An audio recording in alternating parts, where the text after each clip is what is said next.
안녕하십니까. 오늘은 몇 가지 소식을 좀 모아서 말씀드리겠습니다. 브릭스 화폐와 CBDC에 대해서 여러 가지 오해가 있습니다. 몇 가지 오해를 바로잡도록 하겠습니다. 그리고 조던 피터슨이 면허 박탈 위기에 처했습니다. 그리고 들끓는 아프리카의 반서구주의, 그리고 러우전에서 러시아판 1대8 말죽거리 잔혹사가 펼쳐졌습니다. 여기에 대한 내용을 좀 말씀드리겠습니다. 먼저 조던 피터슨 이야기를 하겠습니다. 너무 유명한 사람이기 때문에 별도의 설명은 필요 없을 것 같습니다. 카나다의 유명한 심리학자죠. 그리고 젊은이들 중에 이 조던 피터슨 책을 안 읽은 사람은 거의 없을 겁니다. 그런데 조던 피터슨이 심리 3당 면허를 박탈당할 그를 위기에 처했습니다. 미국에서는 클리니컬 사이콜로지스트라 부르죠. 이 심리 상담 임상을 하면서 이제 치료를 하는 겁니다. 그런데 이 조던 피터슨은 이 면허를 박탈당할 그를 위기에 처했습니다. 조던 피터슨은 과거 이제 이 토론토 대학의 교수였기 때문에 이 온타리오주에서 면허를 가지고 있다고 합니다. 그런데 온타리오주 심리학자들이 이렇게 이제 모여 있는 조직이 있는 것 같습니다. 여기서 조던 피터슨 면허를 박탈할 수 있다, 이런 위협을 했습니다. 조건이 있습니다. 조던 피터슨이 재교육을 받아야 된다. 이유는 황당합니다. 조던 피터슨이 증오 표현을 자주 쓴다. 조던 피터슨은 방송이라든가 유튜버 곳곳에 나와서 여러 가지 이야기를 합니다. 이 조던 피터슨 같은 경우는 인간에게는 어떤 보편적인 본성 같은 것이 있다. 하늘에게 주어진 겁니다. 태어날 때부터 가지고 있던 그런 본성이 있는데 이 본성을 어긋나게 될 경우 어떤 여러 가지 이제 고통을 받을 수 있다. 이런 이야기를 하고 있습니다. 그래서 가능하면 인간에게 부여된 본성에 맞게 살아가는 것이 이제 행복을 위한 길이다. 이런 주장을 하는 사람이죠. 살아있는 모든 인간들에게는 비슷한 본성이 있다. 이런 주장을 하고 있습니다. 그러나 최근 네오리버럴 세력은 그런 생각을 하고 있지 않습니다. 인간에게 공통된 본성 같은 것은 없다. 내가 좋아하면 그것이 나의 본성이다. 이런 주장을 하고 있습니다. 남자가 여자가 되고 싶으면 여자가 되어서 또 남자랑 사랑에 빠지고, 자, 이런 모든 것이 가능하다. 이런 주장을 하는 것이 네오리버럴 세력이죠. 그런데 이 조던 피터슨이 인간에게는 어떤 공통된 본성이 있다. 날 때부터 이제 주어진 것입니다. 그런데 이런 표현은 당연히 이제 네오리버럴 세력들은 좋아하지 않죠. LGBTQ, 인간에게는 딱 정해진 본성 같은 것은 존재하지 않는다. 내가 하고 싶은 대로 내가 어떤 결정을 해서 자, 남자가 되고 여자가 되고 다시 또 이제 바꾸고, 자, 이런 모든 것을 내가 하고 싶으면 한다. 그런데 왜 조던 피터슨 너는 공통된 변하지 않는 본성이 있다고 주장을 하느냐? 자, 이들에게는 상당히 귀에 거슬린다는 겁니다. 그것을 미국이나 이제 카나다 같은 데서는 헤이스피치라고 합니다. 증오 표현. 자, 조던 피터슨은 누구를 증오하지 않았습니다. 누구를 밉다, 미워한다, 저들을 경멸한다, 이런 표현을 쓰지 않았습니다. 단지 이들의 귀에 거슬리기 때문에 헤이스피치다, 이렇게 분류를 하는 겁니다. 그래서 조던 피터슨은 심리학자로서 수많은 헤이스피치를 했기 때문에 너 재교육 받아야 되겠다. 리에듀케이션 받아야 한다. 만약 재교육을 받지 않으면 심리 상담사로서의 면허를 박탈하겠다. 이렇게 이제 온타리오주 심리학자 어떤 소사이어티에서 결정을 한 겁니다. 물론 당연히 조던 피터슨은 여기에 이제 굴복하지 않죠. 그래서 현재 소송 진행 중입니다. 자, 어떻게 재판이 끝날지 모르겠지만 여러분도 아시겠지만 지금 카나다가 전체주의 사회로 이렇게 변해가고 있습니다.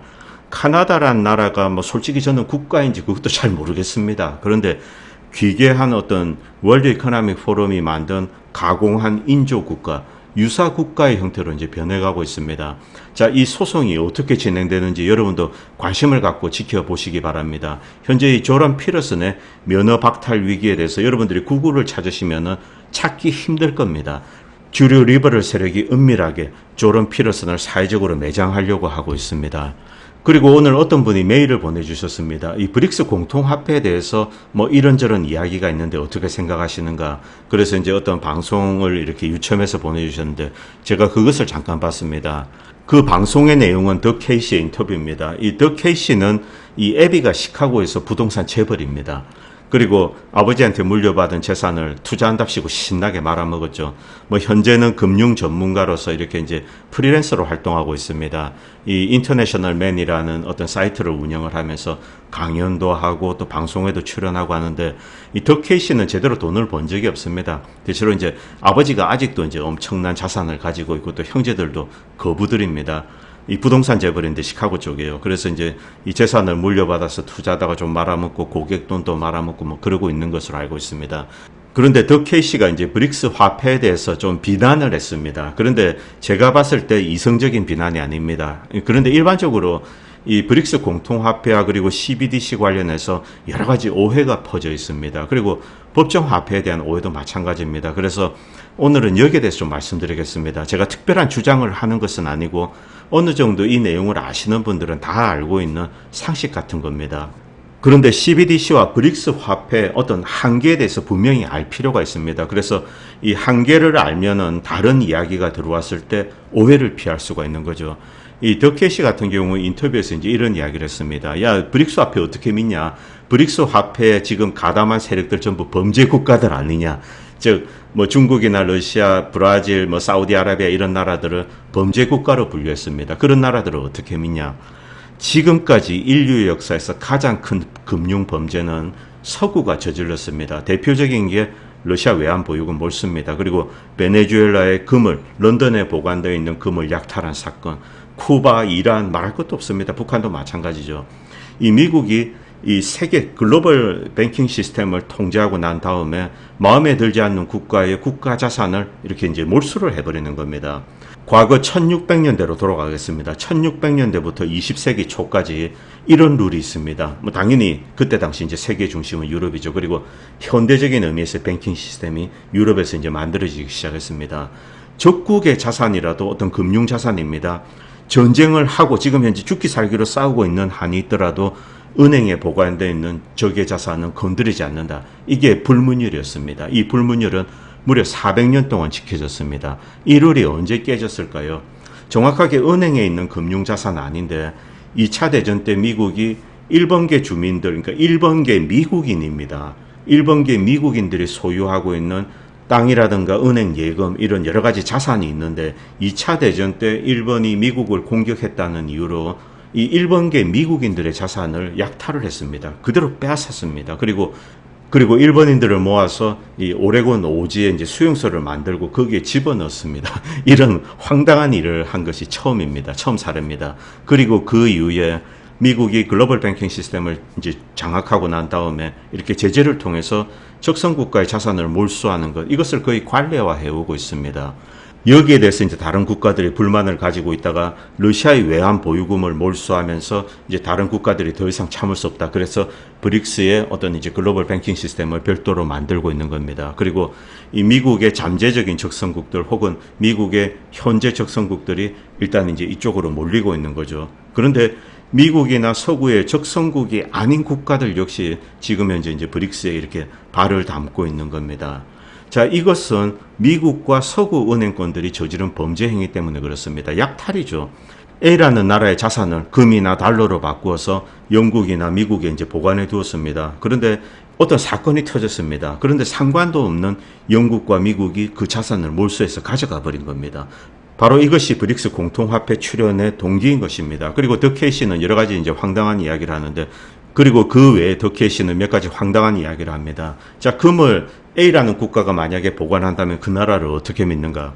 기본적으로 이 더케이시는 이 미국의 어떤 마초적인 금융인의 속성을 그대로 가지고 있습니다. 이제 전 세계를 이렇게 얕보는 거죠. 아주 미개한 국가로. 이 다른 국가의 지성을 아주 낮춰서 보는 겁니다. 바로 이런 인간들이 사실은 미국에 가득 차 있습니다.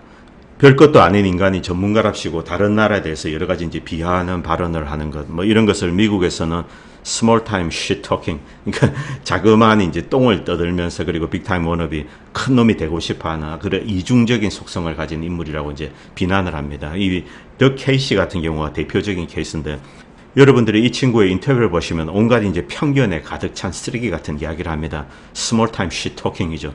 자, 어쨌든 이 BKC는 이런 인물입니다. 여기서 우리는 브릭스 화폐에 대해서 좀 오해를 걷어낼 필요가 있습니다. 먼저 법정 화폐에 대한 오해를 잠깐 말씀드리겠습니다. 금본위제로 역행하는 것은 사실은 퇴행적인 현상입니다. 최소한 저는 그렇게 생각하고 있습니다. 이 법정 화폐가 창출한 거대한 신용, 이것이 인류 경제를 비약적으로 발전시켰습니다. 이 크레딧이라는 것은 인간의 경제 발전에서 굉장히 중요한 겁니다. 현재 손에 쥔 것은 없지만 어떤 새로운 기술 그리고 비즈니스 플랫폼, 새로운 아이디어로 만들어진 비즈니스 플랫폼입니다. 자, 이런 것은 잠재적인 가치를 가지고 있다. 그래서 은행이라든가 현재 자본을 가지고 있는 사람이 그들에게 이제 돈을 투자하거나 여신을 제공합니다. 그리고 그것을 바탕으로 이제 제국을 건설하는 거죠. 자, 이것은 인류 경제를 극적으로 발전시켰습니다. 이 역사적 사실을 우리는 일단 망각해서는 안 됩니다.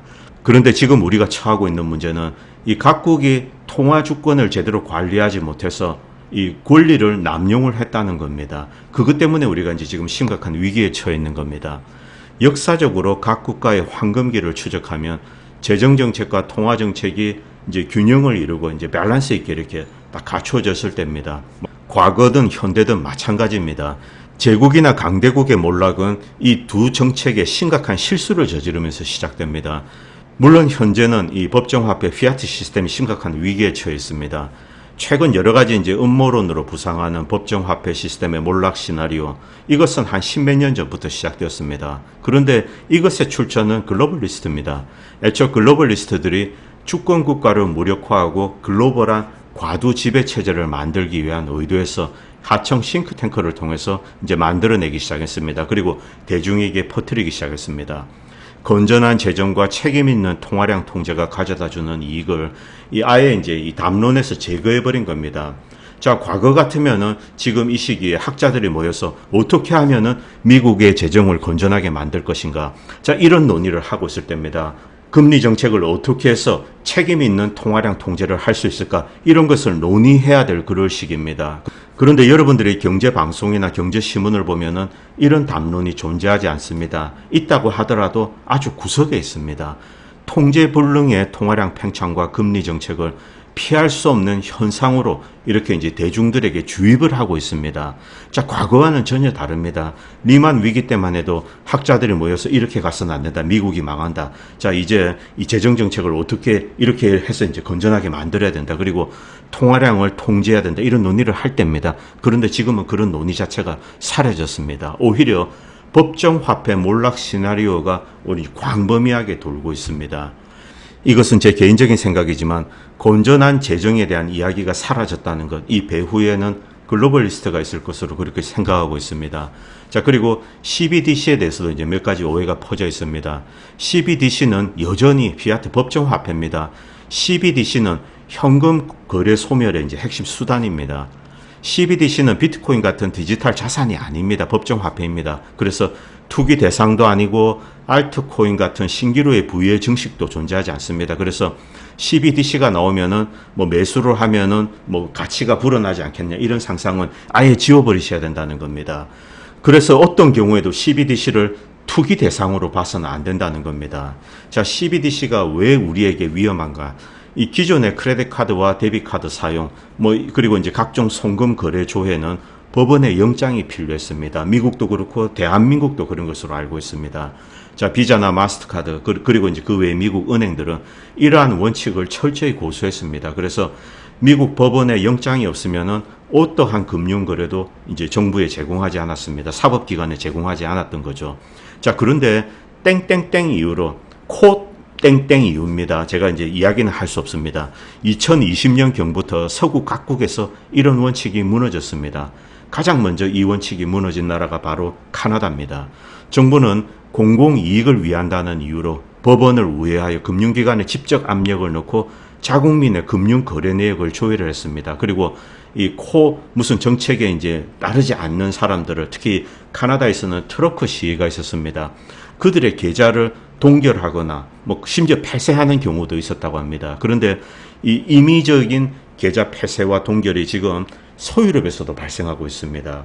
최근에 이제 이 독일의 어떤 언론인이 러시아 편을 든다는 이유로 계좌를 폐쇄당했습니다. 그리고 그 언론인은 독일 검찰에 의해서 기소된 상태입니다.